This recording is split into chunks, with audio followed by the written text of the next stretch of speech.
Isang exhibit para sa dalawang wikang nanganganib na maglaho ang pinangunahan ng Komisyon sa Wikang Filipino sa Senado. Ito ang mga wikang hatangkaye ng mga remontado sa Tanay Rizal at General Nakar Quezon at Inata mula sa mga ata ng Negros Occidental.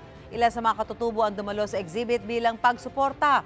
Tampok din sa exhibit ang ilan sa kanilang mga awit, ritual at produkto.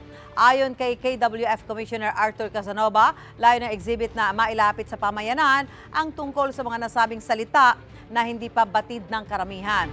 Hinikayat ni Senate President Pro Tempore Loren Legarda ang mga katutubo na huwag hayahang maglaho ang kanilang mayamang wika at kultura.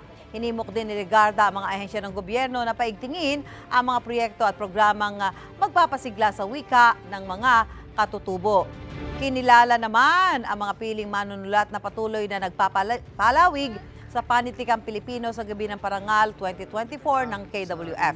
Kabilang sa kanila si UP Professor Dr. Jimwell Naval na binigyan ng gawad-dangal ng Panitikan 2024. Binigyan din ng parangal ang Makata at premyadong manunulat na si Frank Rivera. Kinilala rin ang mga nagwagi sa Talaang Ginto, Makata ng Taon at pati na rin sa Patimpalak na Tulang Senyas 2024.